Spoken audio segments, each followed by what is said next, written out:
Mesdames, Messieurs, bonjour. Bienvenue et ravi de vous compter parmi nous pour ce nouveau webinaire de la Bricham intitulé Industrie 4.0 et intégration locale. Comment renforcer la compétitivité marocaine? À l'ère où la quatrième révolution industrielle transforme profondément les chaînes de valeur mondiale, le Maroc se positionne comme une plateforme compétitive, résiliente et tournée vers l'avenir. Les technologies émergentes, automatisation avancée, intelligence artificielle, Internet des objets, fabrication additive et digitalisation des process ne se contentent plus d'optimiser la productivité. Elles redéfinissent la manière de concevoir, produire et distribuer à l'échelle mondiale.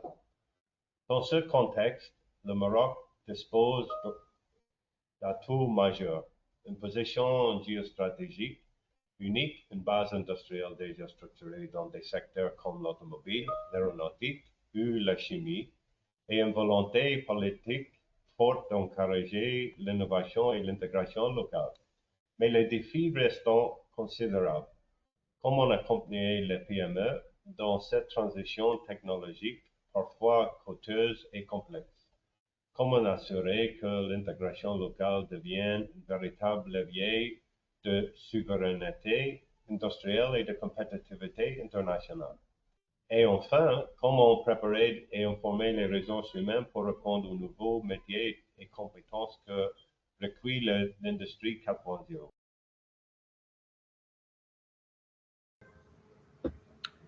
Bonsoir à toutes et à tous. Dans un premier temps, un grand merci à Monsieur le Président Stephen Orr pour son mot d'introduction.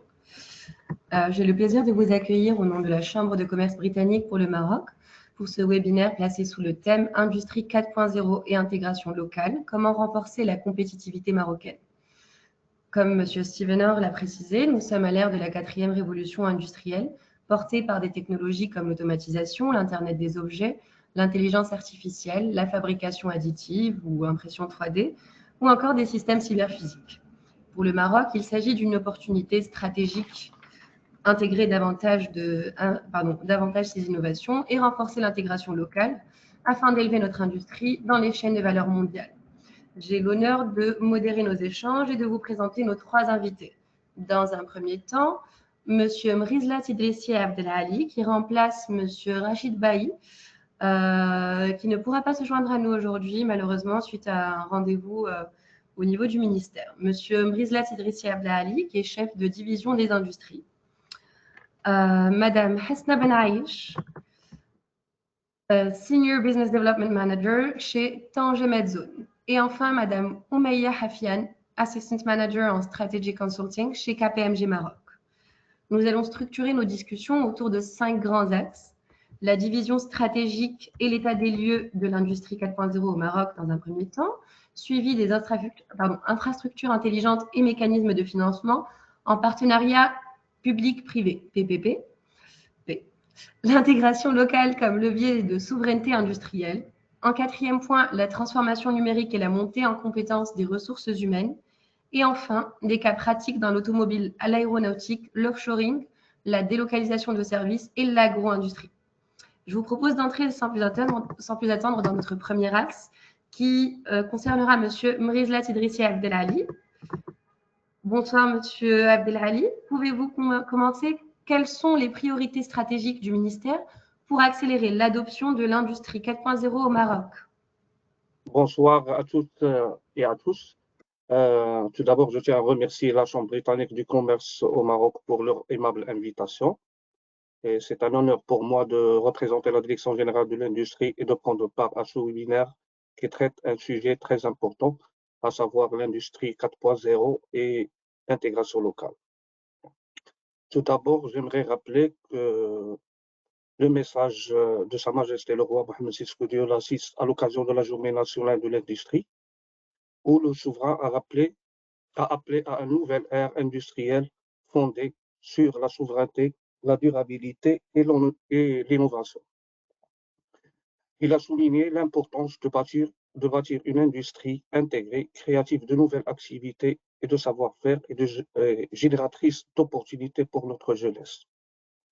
Il a appelé à une mobilisation collective pour faire de l'industrie un levier de souveraineté économique.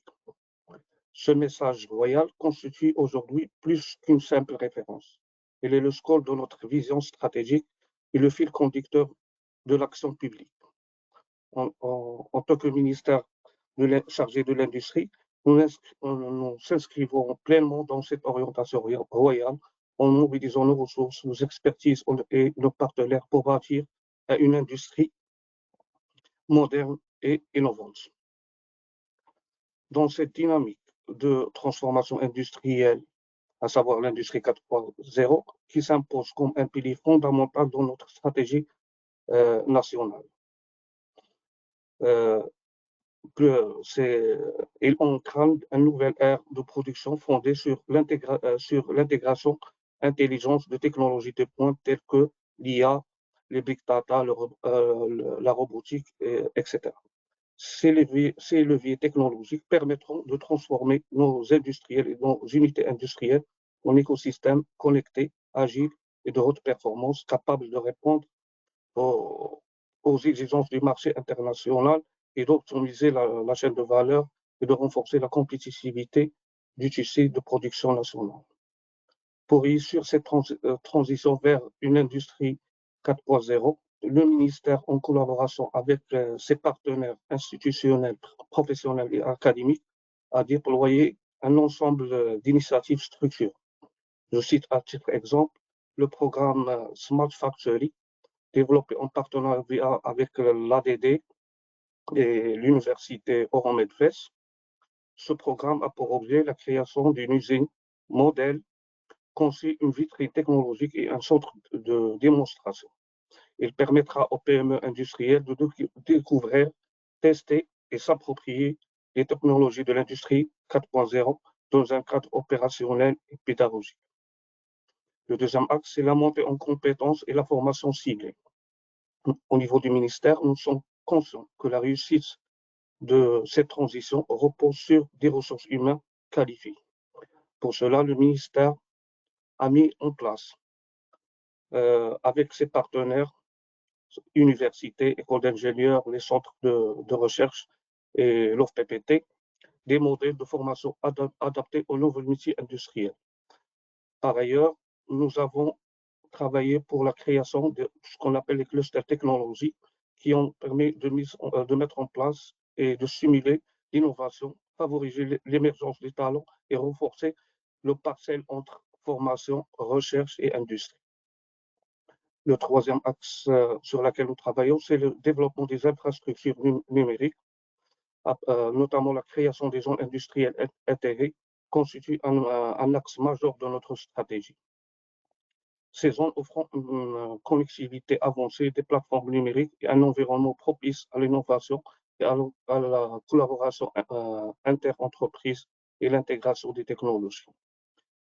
Enfin, et au niveau du ministère de l'Industrie, nous avons un mécanisme de soutien financier pour l'innovation, ce qu'on appelle le Fonds de soutien à l'innovation, qui offre des primes pour les projets recherche et développement, notamment celles qui traitent la digitalisation ou qui veulent moderniser leur outil de production. Ce fonds a permis déjà de soutenir des initiatives prometteuses dans de nombreux secteurs tels que l'automobile, l'électronique, la chimie et l'aéronautique. En résumé, l'adaptation de l'industrie 4.0 s'inscrit aujourd'hui comme une priorité nationale portée par les hautes orientations royales et traduit en action concrète par le gouvernement.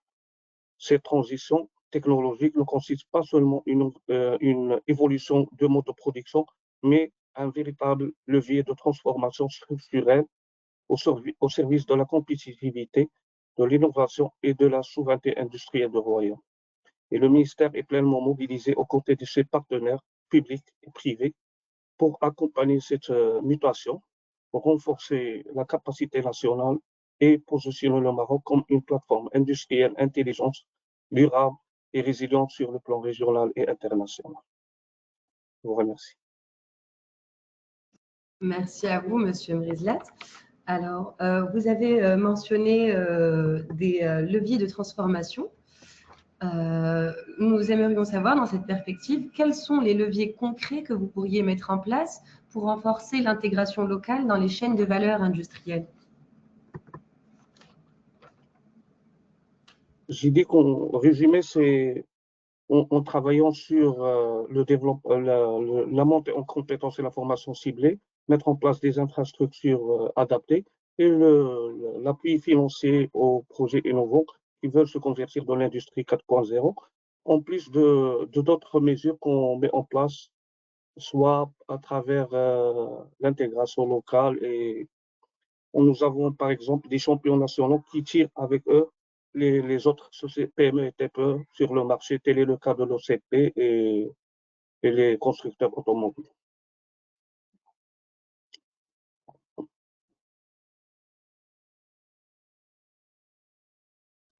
Oui, c'est bien noté.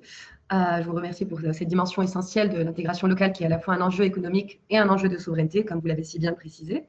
Un autre sujet important concerne les financements. Selon vous, quel rôle les partenariats publics-privés, PPP, peuvent-ils jouer dans le financement d'infrastructures industrielles intelligentes?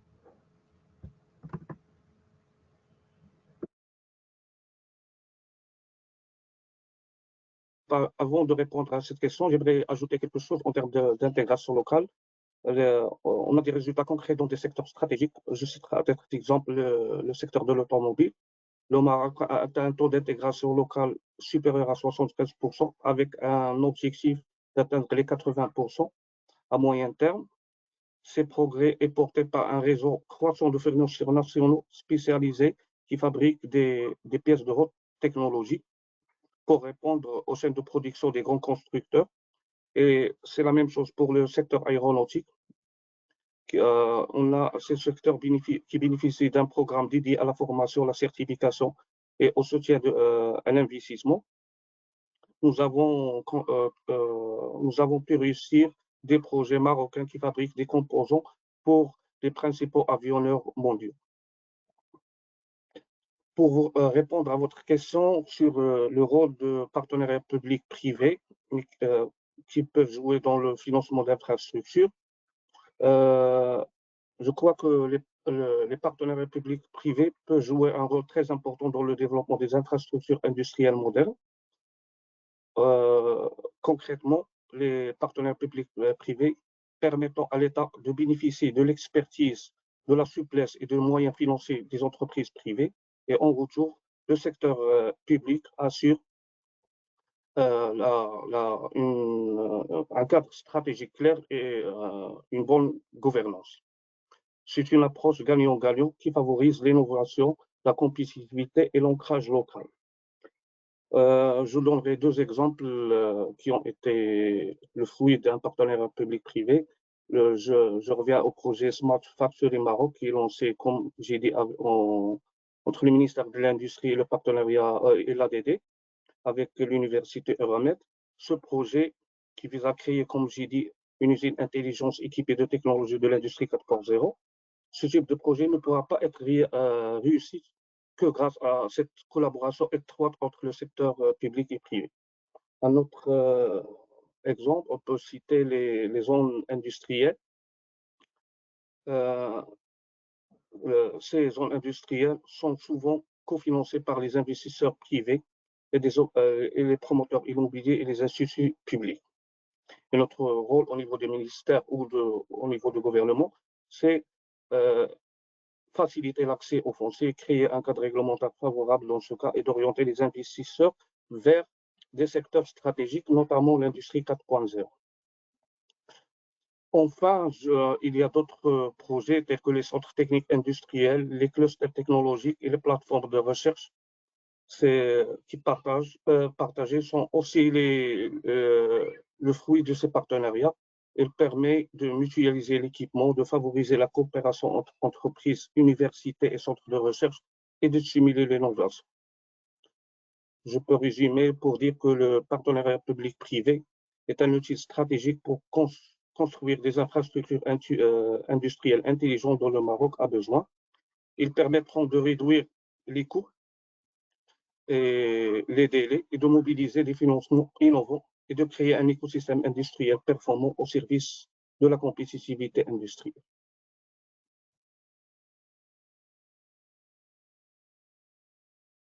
Merci beaucoup, Monsieur Mrislet. On voit clairement à travers votre intervention que l'action publique et les PPP peuvent se compléter pour bâtir un socle solide. Si vous me permettez, une dernière petite question sur la stratégie nationale. Comment, même si vous l'avez légèrement abordé dans votre première réponse, comment l'industrialisation verte s'articule-t-elle avec l'agenda de l'industrie 4.0?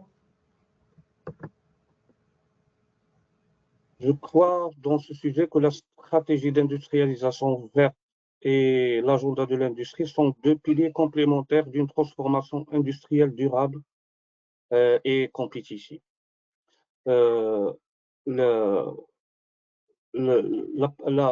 L'industrialisation verte peut s'appuyer sur l'industrie 4.0 pour répondre aux défis environnementaux tout en améliorant la performance industrielle.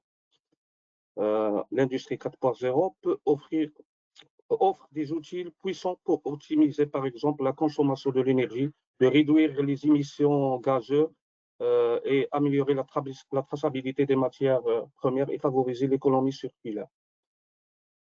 Je donne un exemple par exemple, dans une boîte, l'utilisation des capteurs connectés à l'intelligence artificielle, par exemple, et au système de gestion de flux en temps réel, permettra aux entreprises de cette entreprise de surveiller leur consommation d'énergie, d'anticiper les pannes et de réduire les déchets et de prolonger la durée de vie de leur équipement. Même au niveau des fédérations, les fédérations professionnelles sur lesquelles nous travaillons et dans le secteur que gère, par exemple le secteur de la chimie parachimie, il est conscient de cette dimension de développement durable et la majorité de nos industriels de la chimie sont inscrits dans ce qu'on appelle sont certifiés Responsible Care. En plus, l'État marocain a donné, le gouvernement a donné une importance pour la partie développement durable et ça, on peut le noter dans la nouvelle charte d'investissement qui a prévu de donner une prime supplémentaire de 3% qui peuvent s'ajouter à d'autres primes telles que l'intégration locale et d'autres primes pour encourager la dimension environnement dans le secteur industrie. En parallèle, au niveau du ministère et à travers Maroc PME, nous avons lancé ce qu'on appelle Software Croissance Verte qui accompagne les TPME industrielles dans leur transition verte des modèles de production décarbonés et circulaires. Je crois que ces dispositifs, soit à travers Maroc PME ou la charte, permettront aux entreprises marocaines de se positionner sur des marchés porteurs tout en respectant les exigences environnementales croissantes, notamment celles liées à la taxe carbone aux frontières européennes. Je vous remercie. Nous vous remercions, Monsieur Mrislet. Vous avez clairement montré que la durabilité n'est pas en opposition avec la modernisation, mais qu'elle en constitue au contraire un pilier. Merci pour ces précisions sur la vision stratégique nationale. Nous pouvons maintenant passer à l'échelle des zones industrielles avec l'expérience de Tanger Medzones. Madame Beniaïch. Un petit problème avec ma caméra, donc depuis tout à l'heure, on a le technicien qui est en train d'essayer de la fixer. Est-ce que ça ne dérange pas si je passe sans la caméra? Ils sont en train de fixer le problème, mais pour le moment, ça ne donne rien du tout. Écoutez, je pense qu'on survivra.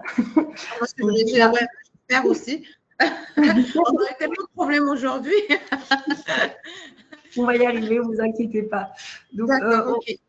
Il me semble que vous avez une présentation avec laquelle vous aimeriez entamer votre intervention. Exactement, pour faire un peu connaître le groupe avant de répondre à vos questions. Parfait, allons-y. Donc, je vous donne la parole. Allez-y, Madame Dirige. Donc, je vous remercie tout d'abord pour votre invitation pour ce webinaire. Je remercie le président de la Chambre ainsi que toutes les personnes présentes. Donc,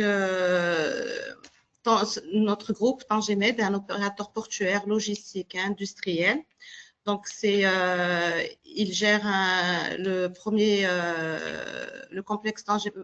port en Méditerranée en Afrique. Et à travers Marsa Maroc, qui gère également 25 terminaux à conteneurs et vrac. Le volume total traité par le groupe est de 187 millions de tonnes de marchandises et 11,44 millions de conteneurs. Notre groupe est également aménageur et développeur de plus de 3000 hectares de zones d'activité économique qui accueille plus de 1400 autres entreprises et qui génère un volume d'affaires de près de 17 milliards d'euros dans différents secteurs de l'industrie. Donc, ça va de l'automobile à l'aéronautique, textile, agroalimentaire et autres. Next. Donc, ça, c'est un peu la structure de notre groupe. Donc, on a 3 pôles. On a le pôle port et logistique. Donc, on a où il y a les filiales Marsa Maroc, Tangemed Authorities et Nador West Med et Medhub. On a le pôle industrie dont je fais partie. Donc, on a Tangemed Zans, groupe Renault et Tangetech. Et aussi, on a un pôle service où on a les sociétés Cires, Tangemed et Tangemed Utilities. Next. Donc, on va aller directement au flux du détroit de Gibraltar. Vous pouvez passer les autres. Donc, les flux Tangemed, en fait, possède une localisation stratégique. Il est situé sur le détroit de Gibraltar, à la croisée des routes maritimes majeures. Donc, c'est un point de passage de 20% du commerce mondial. Et bien sûr, on est à 14 km de l'Europe. En même temps, on est en Afrique. Donc, on passe à la prochaine slide. Donc, le classement du complexe portuaire Tangemed, on est premier port en Afrique. Premier port en Méditerranée, 17e port à conteneurs au monde et 3e mondial en termes d'efficacité. Next, Tangemed a des connexions maritimes hebdomadaires avec plus de 180 ports dans plus de 70 pays et 5 continents. Si vous pouvez voir un peu sur la présentation, les délais sont très rapides. En fait, pour la Chine, on a 20 jours. Pour l'Europe, on a 3 jours. Et pour l'Amérique du Nord, on est à 10 jours. Next. Donc, on a une activité conteneur, donc 4 terminaux. On a plus de 10 millions de conteneurs traités en 2024. Next. Donc, ça, c'est les principaux opérateurs de lignes maritimes. Je fais un peu vite pour arriver directement sur l'industrie. Donc, on passe à la prochaine slide. Donc, activité véhicule neuf. Next one. Donc, on a une capacité de 1 million de véhicules. En 2024, on a atteint plus de 600 000 véhicules traités en 2024. Next. Ça, c'est l'activité hydrocarbures. Donc, plus de 7 millions de tonnes traitées en 2024 pour une capacité de 12 hectares, 15 millions de tonnes en capacité totale en hydrocarbures. Next. Ça, c'est activité roulier. Donc, on est à plus de 512 000 camions-tirs en 2024 pour une capacité de 700 camions-tirs. Pour les activités RoRo, les connexions maritimes sont généralement de très courte durée. Donc, on a 1 heure de temps de traversée, puis le temps de transit est de 2 heures. Next. Donc, on passe directement sur le portfolio des terminaux de Marsa Maroc. Donc, comme on l'a dit au tout début, on passe à la prochaine slide, s'il vous plaît. Comme on l'a dit au début, donc Marsa Maroc gère plus de 11 ports, 25 terminaux vrac et 4 terminaux conteneurs et 5 terminaux RoRo passagers. On va aller directement sur la partie Medhub.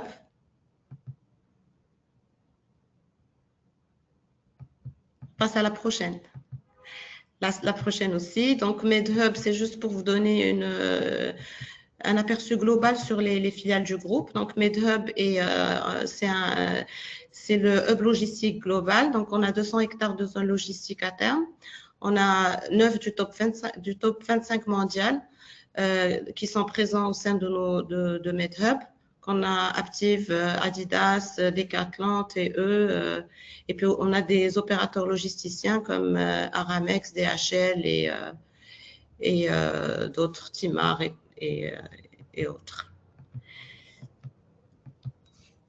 Donc là, on arrive sur l'industrie. La plateforme industrielle Tangemed, c'est la plus grande plateforme industrielle d'Afrique. Donc, nous avons 9 zones d'activité. On a Tanger Free Zone, qui est la plus ancienne zone franche du Maroc. Nous avons aussi Tanger Automotive City, qui est une zone spécialisée dans l'automobile. On a la zone Renault, Tangemed. Par la suite aussi, on a sur Tétouan une zone industrielle pour industrie légère qui est Tétouan Park. Et on a une zone d'activité commerciale qui est du commerce de détail, c'est Cabo Valley, Cabo Negro. Nous avons aussi une zone Tétouan Shore qui est spécialisée dans le service et offshoring.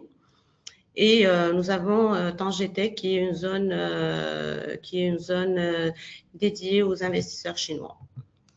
Next.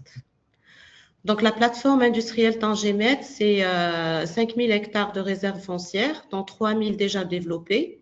C'est aussi 1400 entreprises qui emploient plus de 130 000 personnes. Et c'est un chiffre d'affaires pratiquement de 17 milliards d'euros générés par nos zones d'activité. Donc, on passe à la prochaine slide pour vous montrer un peu les projets de référence à Tangemed Zones. Donc, par secteur d'activité, vous pouvez voir un peu par secteur l'automobile, logistique, agroalimentaire. Et donc, tous ces secteurs d'activité sont installés au sein de nos zones. On passe à la prochaine slide pour voir. En fait, Tangemed aussi, c'est une fondation qui fait beaucoup de social, en fait, qui développe aussi les zones rurales avec des axes stratégiques portés sur l'éducation et la formation, la santé, beaucoup de social et culturel. Et voilà, donc on a plus de 1136 projets de développement réalisés en 2008 et 2024. Et plus de 685 000 bénéficiaires directs.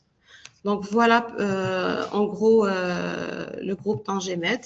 J'ai essayé d'être un peu rapide pour passer, mais j'espère que c'était assez clair.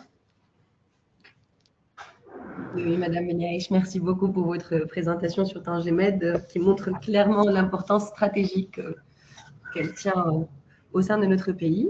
Alors, nous aurions quelques questions justement concernant Tangemed Zones. Concrètement, comment intègre-t-elle les technologies de l'industrie 4.0 dans ces zones industrielles? D'accord, donc chez Tangemed Zones, nous considérons l'industrie 4.0 comme un levier de compétitivité pour nos investisseurs. Donc, nous intégrons ces technologies à travers des infrastructures digitales de pointe, donc par des services de l'une de nos filiales, l'accompagnement des industriels dans l'automatisation et la robotisation et l'usage dans l'usage de leur unité de production, donc, et la mise en place d'un écosystème propice à la digitalisation, incluant des programmes de smart logistique et de traçabilité en temps réel. Donc, cette année, par exemple, le programme, nous avons déployé une feuille de route digitale de la plateforme industrielle de Tangemed. Nous avons lancé déjà on a un guichet unique, mais cette année, on a basculé vers un guichet unique numérique. Donc, centralisant l'ensemble des solutions digitales au service des opérateurs de Tangemed Zones.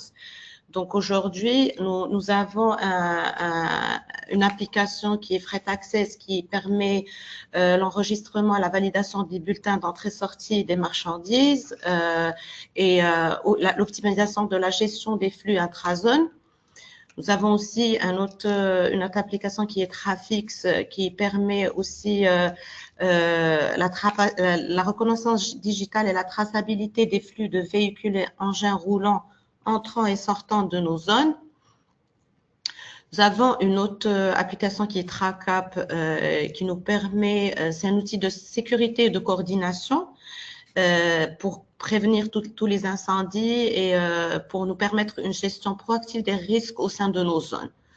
Donc, et aussi, on a pour tout ce qui est demande d'autorisation, puisque c'est nous qui traitons et délivrons les autorisations au sein de notre plateforme.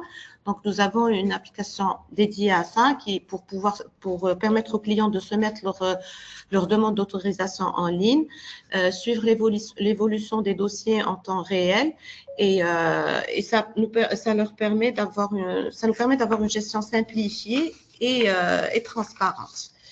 Nous avons aussi, pour optimiser le contrôle des accès à nos zones, nous avons aussi une autre application qui est Gate Access. C'est une expérience simplifiée, sécurisée à tous les usagers de la zone. Donc, tout le monde peut accéder à tous les usagers de la zone peuvent accéder à cette application et ouvrir un compte pour s'inscrire et avoir leurs accès directement par là.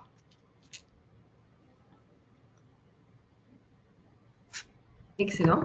Je vous remercie de nous avoir montré que Tanger Medzones est un véritable laboratoire d'innovation. Est-ce que vous pourriez nous en dire plus sur les dispositifs que vous proposez pour encourager l'intégration locale auprès des industriels qui sont déjà installés dans vos zones? Oui, donc les dispositifs, nous, on encourage fortement l'ancrage local des industriels à travers de plusieurs manières, si on peut dire. Donc, nous avons un réseau dense de fournisseurs locaux intégrés dans la chaîne de valeur, notamment dans l'automobile, l'aéronautique et le textile. Nous incitons et facilitons les achats locaux et la colocalisation des fournisseurs stratégiques et aussi l'organisation de rencontres B2B, Roadshow et Suppliers Days pour rapprocher les donneurs d'ordre des PME marocaines. Donc, on ne fait que ça, nous incitons tout le temps les industriels installés au sein de nos zones de consulter les entreprises marocaines et de travailler avec eux et on rapproche en fait les deux. D'accord. Merci d'avoir clarifié le fait que certaines zones industrielles telles que les vôtres peuvent jouer un rôle de catalyseur dans l'intégration locale.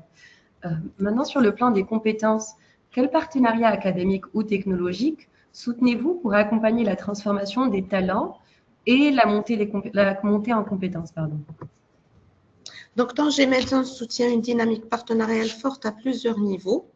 Avec les universités, les écoles d'ingénieurs marocaines pour l'adaptation des programmes aux besoins de l'industrie. Donc, et comme nous, on est en contact direct avec nos industriels et notre écosystème, donc nous, ce contact direct et cette proximité nous permet d'avoir et de connaître très bien leurs besoins et d'aller les exprimer directement aux acteurs marocains pour qu'ils puissent adapter leur offre à la demande du marché au sein des zones.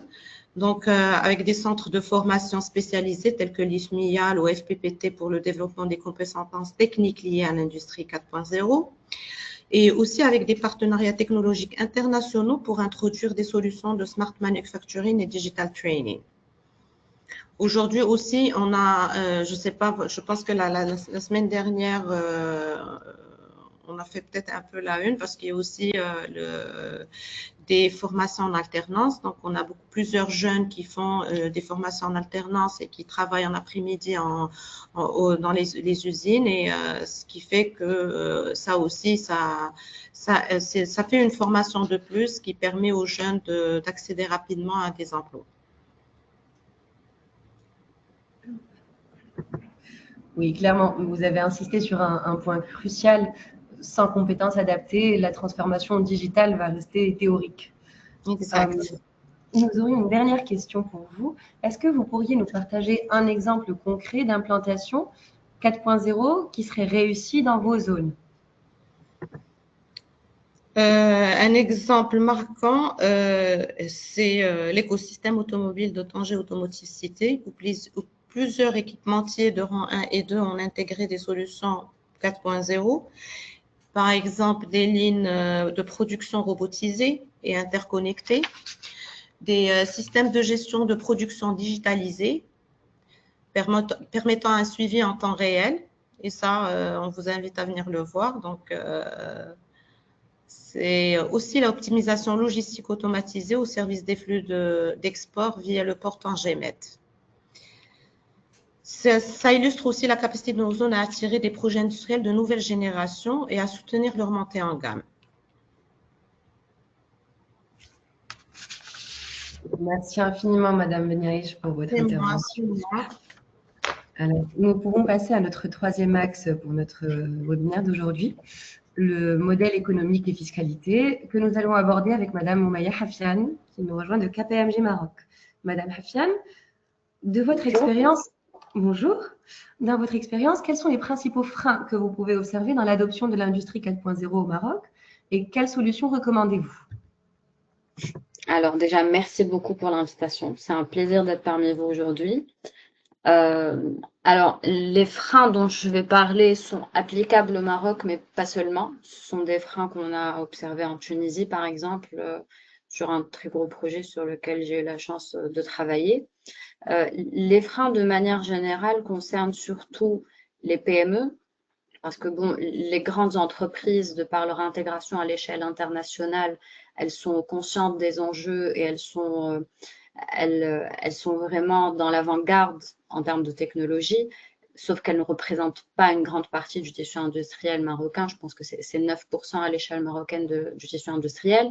Donc, il y a déjà pour les PME un manque de maturité numérique, dans le sens où il y a un manque d'acculturation. Il y a des études, par exemple, qui ont été menées dans le cadre de la mise en place de FES Smart Factory, en l'occurrence. Et les enquêtes révèlent que 20%, par exemple, des industriels ne savent pas ce que c'est que l'industrie 4.0 et 20 autres % seulement estiment bien maîtriser le concept. Donc, quand il y a 20% des industriels qui maîtrisent le concept, les 80 autres % ne vont pas se lancer dedans, ne vont pas investir. Il y a aussi de l'autre côté, parce qu'il y a un frein financier, il y a les investissements qui sont estimés comme très importants. Il y a des doutes par rapport au retour sur investissement. Alors, sur ces difficultés de cet ordre-là, il y a un rôle de la part des structures spécialisées, comme KPMG par exemple, qui peuvent justement orienter les bonnes études, faire ça de manière très scientifique et montrer réellement ce que l'industrie 4.0 peut apporter à des chaînes de production à petite échelle. Et il y a aussi la nécessité de sensibiliser à très grande échelle et de vraiment introduire déjà les concepts de base de l'industrie 4.0, quels sont ses avantages, qu'est-ce qu'elle peut apporter concrètement, et expliquer aussi qu'on ne passe pas du jour au lendemain chez un industriel, quelle que soit sa taille, à une usine 100% intelligente. On commence par des petits maillons de la chaîne de production, on commence par ce qu'on appelle des POC, des Proof of Concept, sur des parties de la chaîne de production, et par la suite, on met à l'échelle. Alors, il y a une très bonne chose qui a été faite sur ce plan-là en Tunisie, sur laquelle j'ai eu la chance d'intervenir. Donc, j'essaie d'illustrer un peu pour vous expliquer ce que je veux dire par sensibiliser et accompagner concrètement. En Tunisie, la GIZ, mais aussi l'UNIDO, et il y a un très grand rôle, indépendamment du rôle national, et Monsieur Mrizleh tout à l'heure a très bien expliqué que l'industrie 4.0 dans la stratégie industrie 25-30 du royaume a son importance et un pilier de la stratégie, mais il y a un rôle aussi de la part des partenaires techniques et financiers qui est assez conséquent. Et en Tunisie, ce qui a été fait, il y a eu la mise en place de ce qu'on appelle des centres de compétences en industrie 4.0, où il y a une mise en place d'équipes spécialisées qui ont pour vocation d'accompagner justement les industriels dans tout le cheminement, de la phase de diagnostic, concrètement de leur maturité digitale, à l'idéation, à l'élaboration de leur feuille de route, à la priorisation de leurs projets, mais pas seulement. Alors, ils vont accompagner les industriels, mais au-delà, en amont, il y a un gros travail de sensibilisation qui se fait justement. Et ça, c'est un pilier très important parce que, comme je vous l'ai dit, ce que les études montrent concrètement, c'est qu'il y a une petite prise de conscience, une petite connaissance de ce qu'est l'industrie 4.0, de ce qu'elle peut apporter comme avantage, mais il y a un manque de confiance et de vue globale également des avantages qu'elle pourrait apporter. Après, il y a également, comme j'ai dit, les soucis de financement. Et pour ça, M. Mrizlet a très bien présenté les fonds qui peuvent être à disposition, les fonds dédiés à l'innovation. Il y a aussi certains avantages au niveau de la fiscalité. Après, ce ne sont pas des avantages qui sont dédiés à l'industrie 4.0. C'est pour ça que ça doit s'accompagner de la bonne sensibilisation, de la bonne communication, parce que l'innovation, ça peut être vu de manière très, très large, y compris de différents prismes. Il y a un tout, en fait, à mettre en place en termes de communication, en termes de support aux industriels, de les accompagner de bout en bout réellement, de les aider à voir les bons cas d'usage de ce qui peut être fait. D'une industrie à une autre, ça change complètement. Les centres de compétences qui ont été mis en place en Tunisie, par exemple, il y en a qui sont généralistes et qui vont être sur des technologies qu'on peut appliquer de manière assez générique, mais il y en a qui sont très spécialisés. Il y en a un qui est sectoriel en pharma, un autre en agro et un autre dans le textile. Donc, ça vous montre un peu. Donc, et justement, ce qui est très intéressant dans ce type de structure, c'est qu'on a des compétences complémentaires. On a les compétences métiers concrètement, on a les compétences agro et on a les personnes qui vont être plus spécialisées dans l'industrie 4.0. Et ça nous mène à un autre point qui sont les compétences, en fait, dont vous parliez justement avec Madame Beniaïch. Les compétences manquent. Les compétences spécialisées concrètement manquent, mais encore une fois, ce n'est pas un constat qui est propre au Maroc, hein. C'est tout à fait généralisable. Les compétences manquent, mais il y a des initiatives en place, et M. Mrizlet en a parlé, et Madame Beniaïch en a parlé également. Ce qui est important avec ce type de frein, c'est vraiment la collaboration avec les universités dont on parlait tout à l'heure, les centres de formation professionnelle également. L'idée à long terme, et j'imagine que ça irait parfaitement dans la logique de la priorisation de l'industrie 4.0 et de l'innovation dans la stratégie nationale, c'est concrètement de mettre en place des cursus spécialisés. Au-delà d'introduire des modules, ce qui se fait actuellement dans le monde de nos jours, c'est des masters, par exemple, pour les ingénieurs spécialisés en industrie 4.0. C'est des formations très spécifiques, par secteur également. Donc, on peut être dans une école d'ingénieur agronome, avoir un master en industrie 4.0. Donc, concrètement, les freins, comme pour toute thématique qui est plus ou moins nouvelle pour nous, elle est nouvelle, ça va être les compétences, l'aspect financier, et la réticence, bien sûr, par rapport à ce qui est nouveau, mais de ce qu'on voit par rapport à la dynamique au Maroc et la volonté politique est la chose la plus importante dans tout ça, c'est que concrètement, c'est en train de se mettre en place. Les différentes solutions actionnables sont en train de se mettre en place. Il s'agit juste de mettre le cadre de gouvernance adapté à tout ça et de piloter les différentes initiatives de manière globale et alignée à la stratégie nationale. Parce qu'il y a les initiatives privées, il y a les initiatives publiques privées, il y a les initiatives nationales qui suivent la ligne directrice donc de la stratégie. Et tout ça, à un certain moment, il va falloir mettre en musique pour s'assurer justement d'une force de frappe, entre guillemets, et de résultats concrets et qui soient visibles à moyen terme, concrètement, si on parle de la stratégie 2030, par exemple. Oui, Madame Fiane, merci. Merci de nous rappeler que utilement, la technologie ne suffira pas et que c'est l'écosystème global qui doit suivre. Nous aurions une question sur le plan financier. Quels modèles fiscaux ou économiques facilitent la transition vers des systèmes industriels intelligents? D'accord. J'ai abordé un tout petit peu le point financier, ça introduit très très bien la suite. Concrètement, c'est pas vraiment très fiscal ce que je vais dire, mais les solutions sont vraiment d'ordre. Allez, il y a des leviers qui sont actionnables à l'échelle ministérielle, on va dire, et ça rejoint encore une fois ce que M. Mrislet disait tout à l'heure, c'est vraiment d'avoir des fonds dédiés. On n'est pas encore sur des fonds dédiés, mais ça peut venir si on parle de fonds de l'innovation. En Tunisie, par exemple, ce qui a été décidé, c'est que le fonds dédié à l'innovation serait, lui, utilisé pour financer un label Industrie 4.0. Et là, ça rejoint un peu la suite de ma réponse dans le sens où mettre en place des labels, mettre en place des incentives bien particulières pour l'industrie 4.0 en particulier, ce qui irait de pair avec la partie sensibilisation, ça, c'est vraiment très important parce qu'il y a ce frein financier dont on parlait tout à l'heure justement. Il y a cette réticence, il y a ces investissements qui sont perçus par les PME et c'est tout à fait logique et compréhensible comme important, avec peu de retours d'expérience de cas d'usage. Donc vraiment, il y a une responsabilité pour l'État déjà de mettre en place les instruments financiers nécessaires. Donc un label, un crédit d'impôt spécifique, des choses comme ça. Mais ça vient vraiment sur le moyen long terme. Ça ne se fait pas du jour au lendemain. Il faut étudier les conditions. Est-ce qu'il va y avoir une pré-labellisation, une labellisation? Quelles sont les conditions? Sur quel référentiel on va se baser pour étudier ces dossiers-là, par exemple? Il y a, par exemple, actuellement, à l'échelle internationale, un référentiel qui est CIRI, qui est un référentiel donc, qui évalue la maturité digitale des entreprises. Si on décide d'appliquer le CIRI, par exemple, pour évaluer les entreprises qui auraient ou non droit à une subvention, ça implique d'autres choses. Ça implique de former des formateurs CIRI à l'échelle nationale.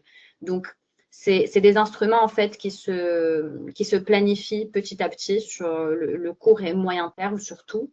Donc, il y a ça déjà, mais il y a aussi des initiatives très importantes dont M. Mrislet et également Mme Benirich ont parlé. C'est le fait d'avoir des plateformes de recherche et développement communes. C'est d'avoir des smart factories.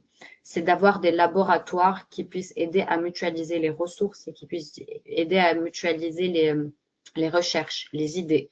Alors, dans ce cadre, par exemple, ce que fait KPMG anime à l'échelle européenne actuellement une communauté de très grands industriels. Sanofi, par exemple, en fait partie. Qui je peux citer d'autres, il y a Safran également qui en fait partie.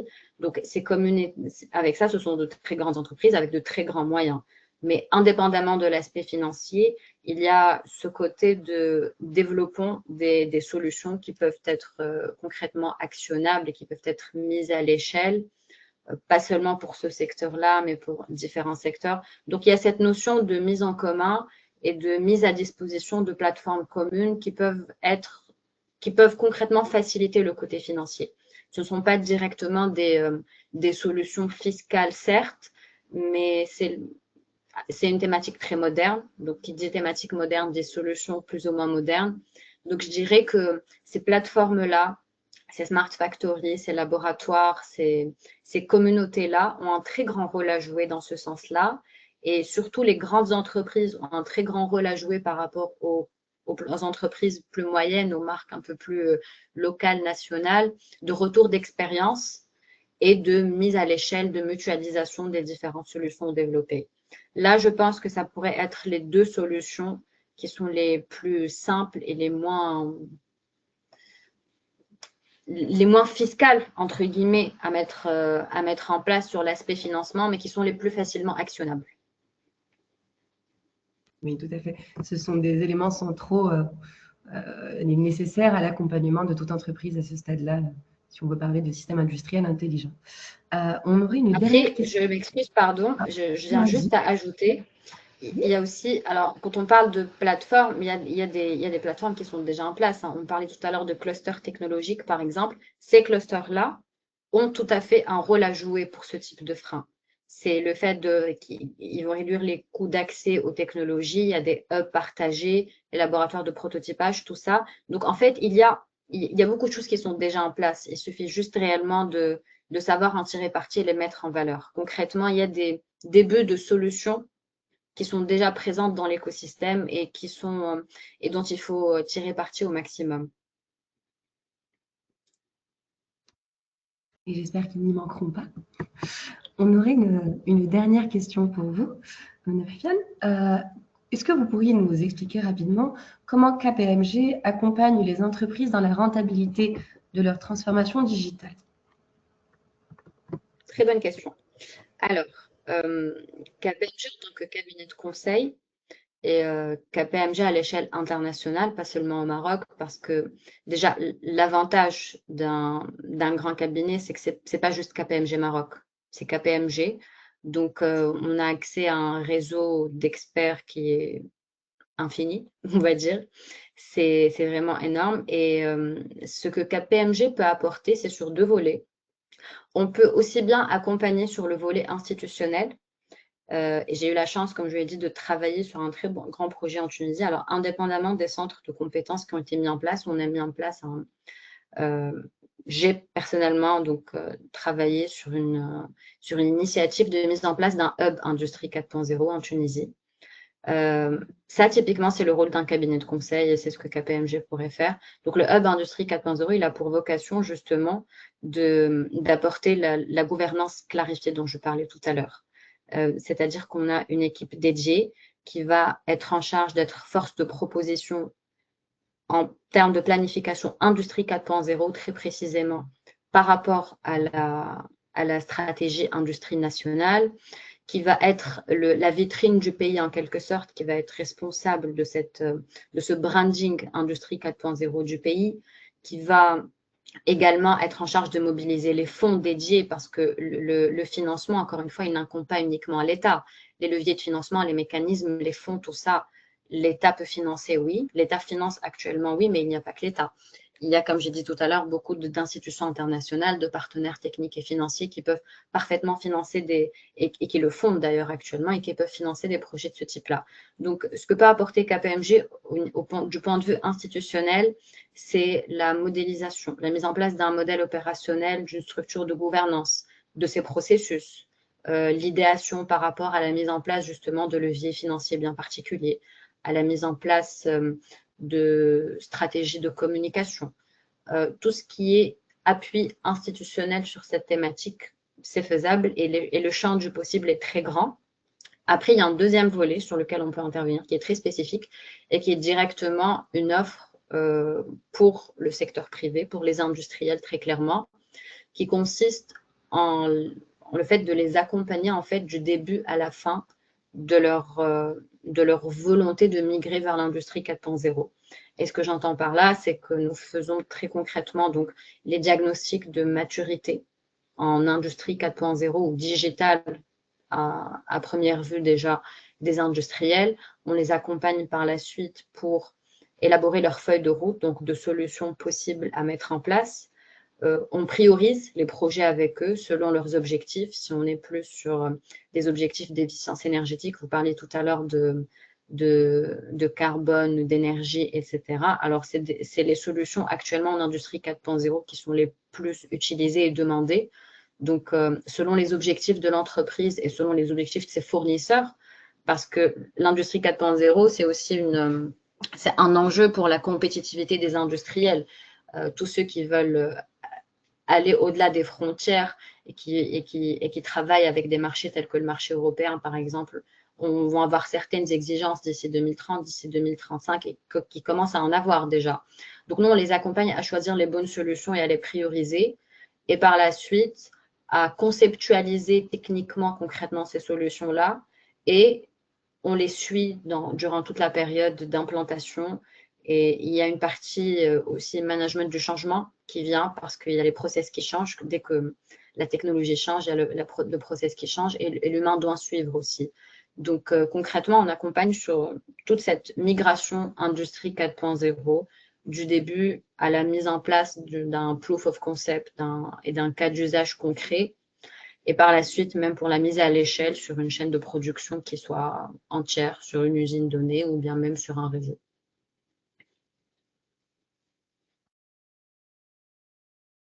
Parfait, merci beaucoup. Vous avez donné quand même pas mal d'exemples qui peuvent nous montrer que l'accompagnement ne doit pas forcément être perçu comme un coût, mais plutôt comme un investissement stratégique. Merci beaucoup, Madame Fial, pour cette analyse des freins et leviers économiques. Pour compléter ces perspectives et vos 3 interventions, nous aimerions maintenant découvrir des cas concrets dans les différents secteurs industriels. Donc, on aurait des cas pratiques sectoriels avec des questions pour vous 3, donc nos 3 intervenants. Monsieur Mrizlat, est-ce que vous pourriez nous donner un exemple concret de réussite marocaine dans le secteur de l'automobile ou l'aéronautique qui permettrait d'illustrer la mise en œuvre de l'industrie 4.0? J'aimerais revenir à certaines questions qui ont été dites par Madame Omnia. Bien sûr. Et pour compléter, en plus il a dit au premier lieu dans la partie frein, il y a des freins qui sont illustrés et vus essentiellement dans les PME. Mais d'après les expériences que nous avons vues au niveau du ministère de l'Industrie, surtout quand on a lancé ce qu'on appelle la banque à projet, c'est des fiches d'opportunité pour faire de la substitution des importations. Et la majorité des projets qui ont été retenus dans ce programme, c'était des projets PME. Et je vous assure que presque tous les projets et les nouveaux projets PME ont cherché d'aller dans les dernières technologies de pointe. Et ça me fait plaisir de voir certains produits qui n'étaient pas fabriqués auparavant au Maroc et qui sont fabriqués aujourd'hui. En plus de ça, j'aimerais ajouter autre chose sur la partie, en plus de fonds de soutien à l'innovation qui est géré au niveau de notre ministère. Je crois qu'il était essentiel d'avoir un représentant de l'ADD dans cette panel et sera de grande utilité. Je crois au niveau de l'ADD, il y a d'autres programmes tels que le programme Digital PME. C'est un programme, d'après ce que je savais, qui donne des solutions digitales clés en main, soit en termes de cybersécurité, e-commerce et le système ERP, et de programmes de financement pour aider à l'acquisition et l'intégration des solutions numériques. Et au niveau de l'ADD, il y a un autre programme en collaboration avec le BEUR qui donne des subventions pour réaliser un diagnostic de maturité digitale via une plateforme. Pour les exemples concrets, moi, je gère le secteur de la chimie, parachimie, et ça me fait plaisir de voir au Maroc, pour la première fois, des usines de biotechnologie, sont des industries de 4.0. Je crois que je ne peux pas citer les noms de sociétés, mais nous avons pu réussir de faire 2 projets d'investissement dans le biotech, en plus du grand projet Marbio, qui est le 3e.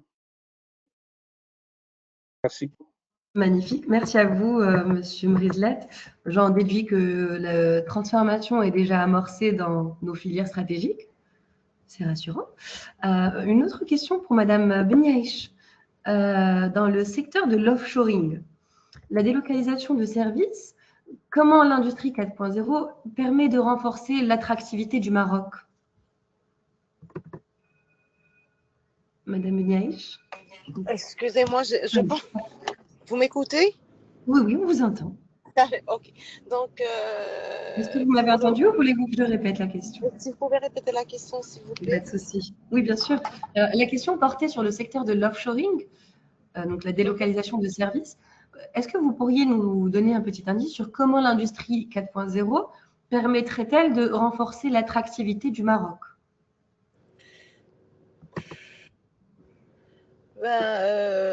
Pour l'industrie 4.0, pour l'offshoring,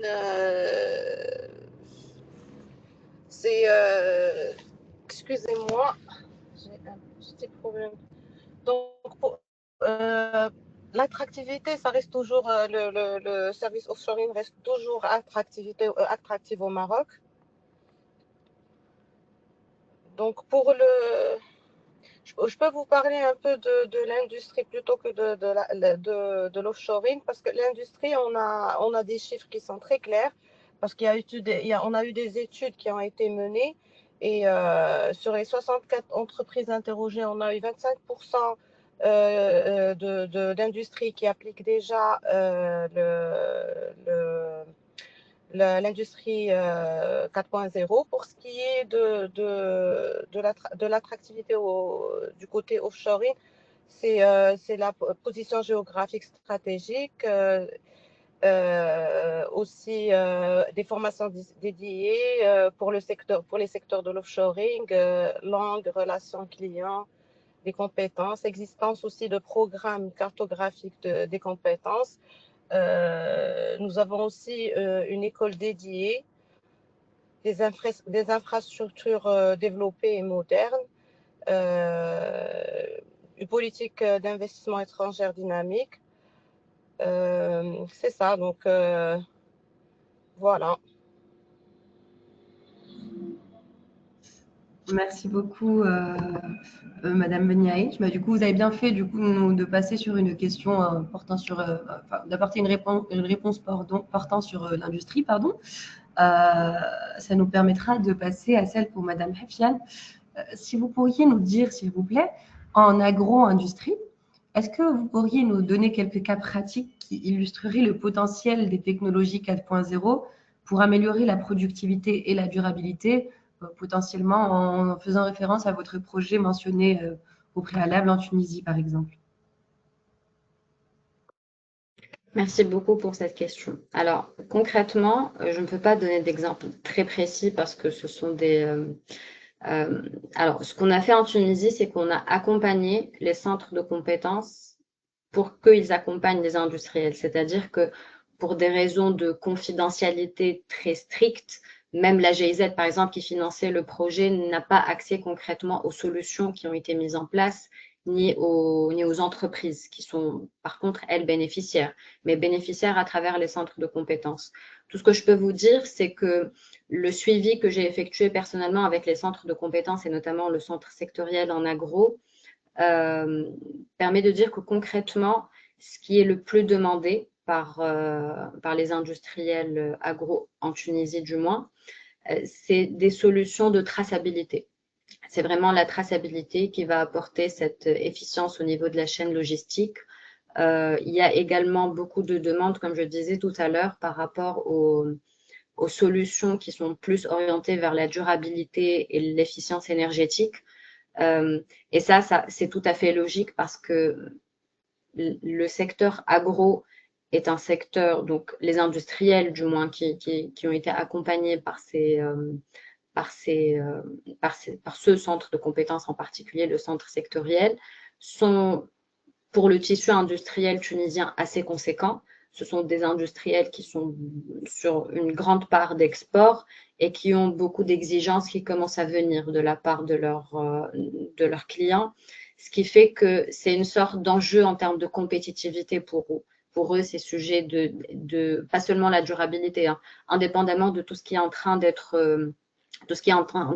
exigé en termes de green, etc. Il y a aussi cette notion d'efficience qui est recherchée par les clients. C'est-à-dire que moi, je vais travailler uniquement avec un fournisseur qui a maximum ce temps de passage d'un maillon à un autre de la chaîne, etc.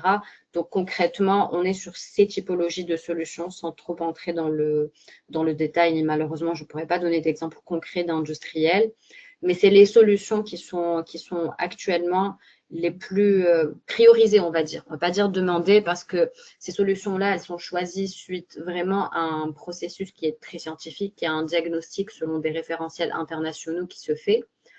Et ces diagnostics-là permettent justement de mettre le point sur les parties de la chaîne de production qui peuvent être optimisées, les points d'optimisation et le comment on va l'optimiser par la suite. Et selon, comme je disais tout à l'heure, les objectifs de l'entreprise, il y a une sorte de priorisation.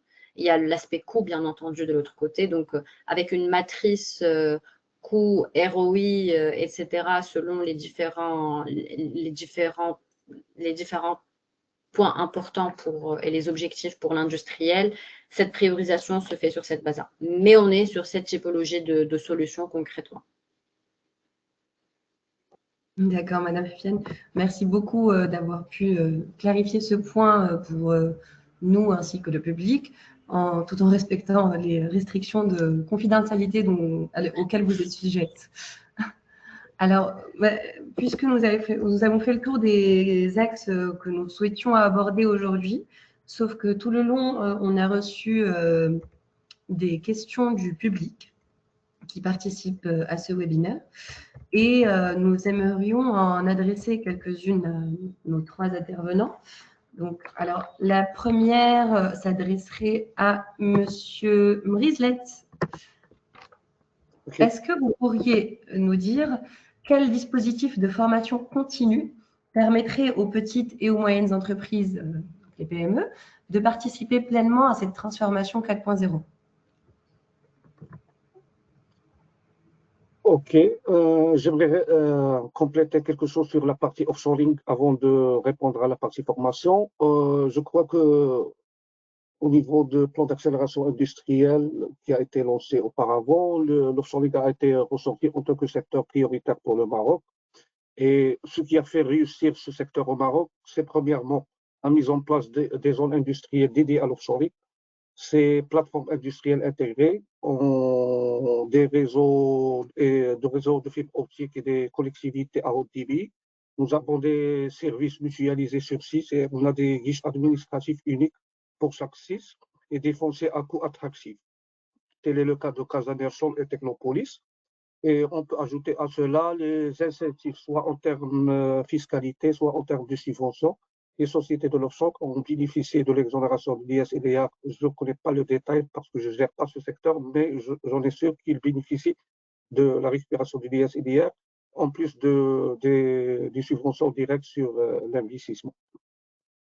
Pour la côté formation, au niveau du ministère, nous avons une direction dédiée aux formations qui travaille avec les fédérations professionnelles pour répondre aux besoins spécifiques des industriels, soit à travers la signature des conventions avec l'OFPPT pour faire soit des modules de formation continue ou d'adapter certaines formations aux besoins spécifiques, soit avec l'enseignement supérieur pour les hauts cadres. De manière générale, c'est comme ça qu'on travaille au niveau du ministère pour répondre aux besoins du secteur privé en termes de formation. D'accord, merci beaucoup. Nous en avons une seconde qui rejoint quelque peu cette question initiale qui vous est toujours adressée, Monsieur Mrislet. Alors, une des personnes du public demande quelle collaboration avec les universités et les centres de recherche pourrait être renforcée pour développer des algorithmes et des solutions locales. Vous avez mentionné l'OFPPT. Toujours, comme j'ai dit, le ministère, il répond à un besoin. Si les industriels ont manifesté un besoin spécifique pour un module ou une formation bien spécifique, on fait ce qu'on fait pour avoir le nombre de lauréats qui seront. On fait un planning de formation avec des objectifs bien clairs. Mais ça doit être avec un engagement clair du secteur privé en termes d'emplois à créer et de projets d'investissement à réaliser.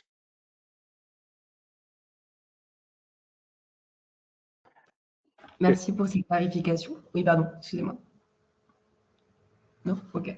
Alors, la dernière question vous concernant, Monsieur Mrislet, ce serait quelles mesures spécifiques le ministère envisage-t-il pour favoriser l'adoption de l'industrie 4.0 dans les petites et moyennes entreprises et pas uniquement dans les grands groupes? Je pense que ça rejoint l'intervention que vous aviez concernant les dires de Madame Haften tout à l'heure. Je crois que c'est un sujet, on est dans un stade où la charte pour les PME va sortir.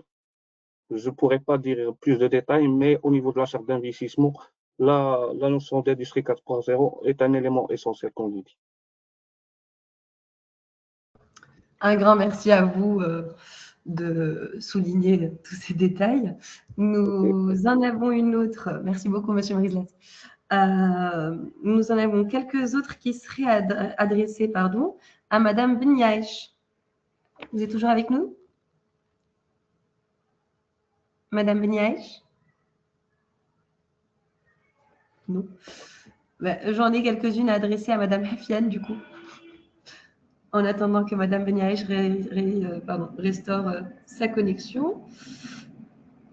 Alors, pour Madame Hafiane, les questions vous concernant seraient quelle synergie peut-on envisager entre les startups marocaines et grands groupes industriels pour accélérer la transition vers l'industrie 4.0?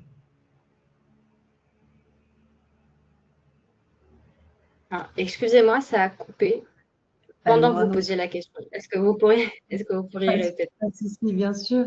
Alors, la question serait quelle synergie peut-on envisager entre les startups marocaines et les grands groupes industriels afin d'accélérer la transition vers l'industrie 4.0? Alors ça, c'est très intéressant. Alors, les startups, personnellement, je les verrais se positionner dans ce cas de figure comme tech provider, donc fournisseur de technologie. Et là, il y a beaucoup de synergie à avoir et il y a énormément de grands groupes qui font appel justement pour la mise en place de leur proof of concept ou pour avoir des cas d'usage concrètement qui font appel à ces fournisseurs de technologie-là, ces startups.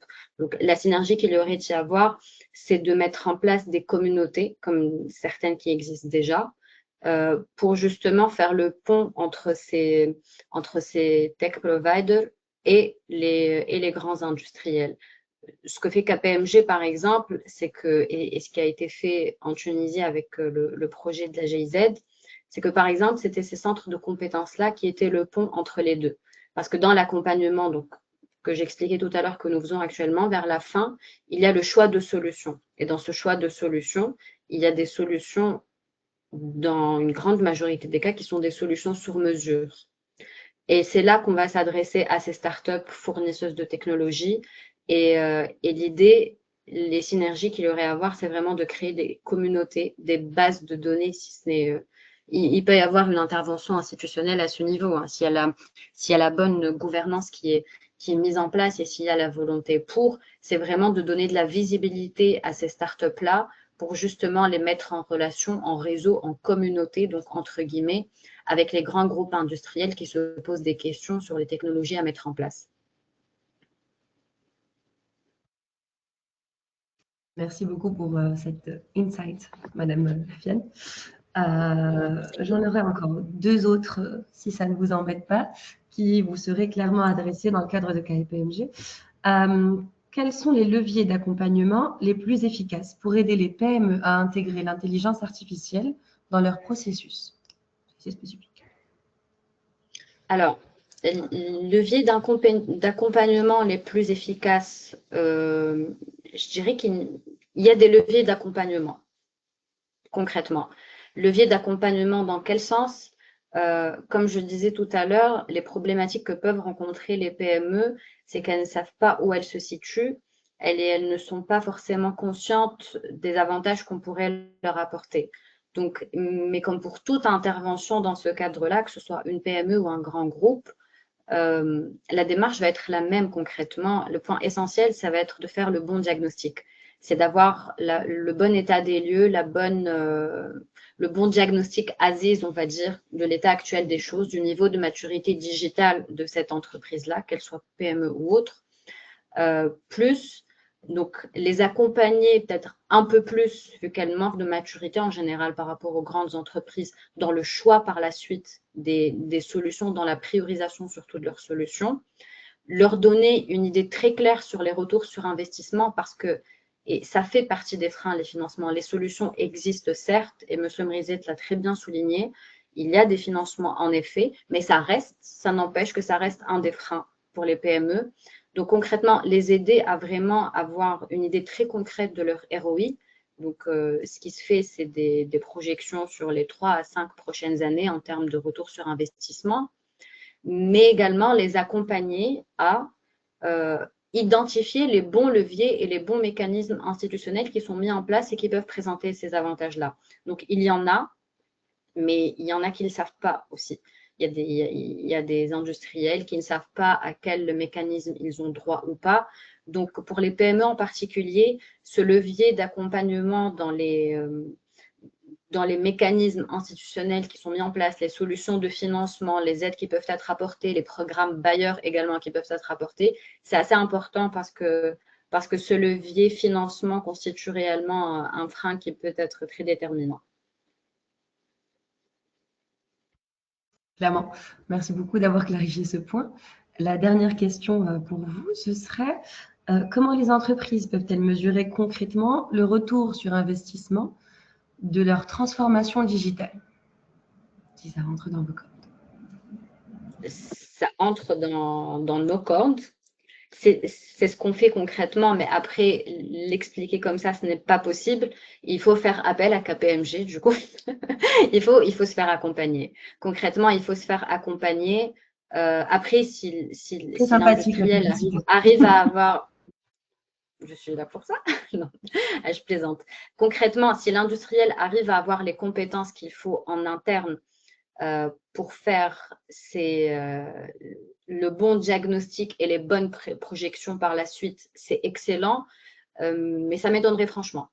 Ça m'étonnerait, c'est pour ça qu'il y a des experts externes qui travaillent sur ça de manière individuelle et il y a des cabinets. Après, s'il y a besoin concrètement d'avoir un plan qui est bien défini, limite un business plan sur les prochaines années concrètement, il faut se faire accompagner par la structure qu'il faut, KPMG ou autre, la bonne structure qui a les compétences pour et qui a les spécialités.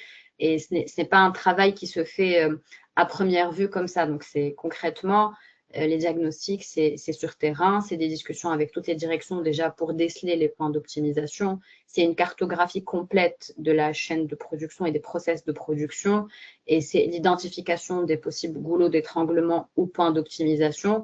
Et à ce moment-là, une fois que les solutions sont priorisées, c'est à ce moment-là qu'on peut commencer à comprendre quelle solution pourrait apporter quel retour sur investissement sur les 3 à 5 prochaines années. Donc, il faut avoir les bonnes compétences pour ou savoir se faire accompagner tout simplement. Mais c'est possible d'avoir quelque chose de très concret et de bien pensé.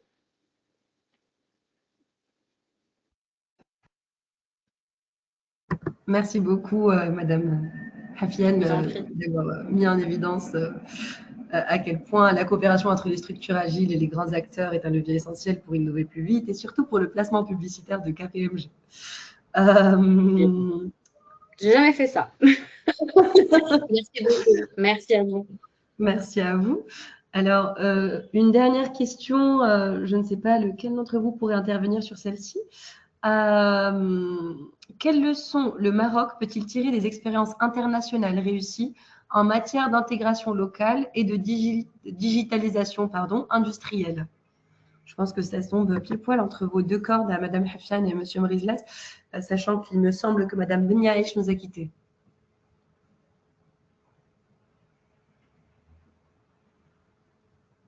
Non, je vois vos lèvres bouger, mais je ne vous entends pas. Ok. Je crois qu'au niveau des stratégies qu'on élabore, on tenant toujours compte on fait toujours des benchmarks à l'international et des bonnes pratiques qui sont réalisées à l'international. Et je crois qu'au niveau de terrain, et comme j'ai dit au début, ce sont les grandes sociétés et les multinationales qui travaillent avec des fournisseurs locaux qui tirent ces sociétés et par la suite, ils bénéficient des bonnes pratiques qui sont à l'international. C'était le cas pour le secteur automobile et le secteur aéronautique et aussi pour l'OCP. Alors, si je peux me permettre de compléter, parce que apparemment tout à l'heure mon micro était éteint, je m'excuse. Il y a énormément de benchmarks qui sont intéressants, notamment ce qui avait été benchmarké, par exemple, avant de penser le hub Industrie 4.0 en Tunisie, c'est Allemagne, un peu en Europe de l'Ouest, c'est des pays vraiment qui ont mis l'industrie 4.0 au cœur de leur stratégie, si ce n'est avec des stratégies dédiées. L'Allemagne a une stratégie nationale industrie 4.0, donc qui est soutenue par la recherche, des standards internationaux, des réseaux d'entreprises également. Il y a cette implication donc, du secteur privé également qui est le système qui a toujours fonctionné en Allemagne. Il y a des benchmarks très intéressants, ce qui se fait que ce soit en termes de gouvernance, de planification stratégique, mais également en termes de performance des industriels. L'Allemagne est un très bon benchmark d'après moi.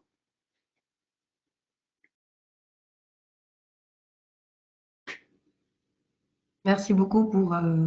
Oui, effectivement, moi aussi, vous voyez, justement, c'est pour ça que je vous disais, je vois vos lèvres bouger, mais je n'entends rien, mais ce n'est pas un souci. Merci à vous deux pour les clarifications à la fois au niveau national et international sur cette question. Merci beaucoup pour votre éclairage. Alors, je pense que nous arrivons à la fin. Nous avons quand même énormément d'autres questions, mais nous ne pourrons malheureusement pas toutes les aborder. Donc, mesdames et messieurs du public, nous arrivons au terme de ce webinaire. Je tiens à remercier chaleureusement nos 3 intervenants pour leur intervention riche et concrète, ainsi que toutes et tous pour votre participation active en termes de questions. Ce qui ressort de nos échanges, essentiellement, c'est que l'industrie 4.0 représente une formidable opportunité pour le Maroc, à ne pas manquer, une opportunité à la fois d'innovation, de compétitivité et de souveraineté. Mais sa réussite ne pourra se faire qu'avec la mobilisation conjointe des pouvoirs publics, des acteurs privés, des institutions académiques et bien sûr des femmes et des hommes qui composent notre tissu industriel. La Chambre de commerce britannique pour le Maroc continuera clairement à jouer son rôle de facilitateur et de plateforme de dialogue afin d'accompagner toutes ces transformations. Mesdames et messieurs du public et intervenants, je vous remercie 1000 fois pour votre attention. Je vous remercie. Merci beaucoup. Merci également. Beaucoup. Merci à tous et merci à vous pour cette modération très dynamique et très intéressante. Je réitère que le ministère est pleinement mobilisé aux côtés de ses partenaires privés et publics pour accompagner tout industriel ou porteur de projet qui veut se positionner au Maroc comme dans l'industrie 4.0 ou dans les projets de développement durable. Et on est ici pour répondre à leurs besoins.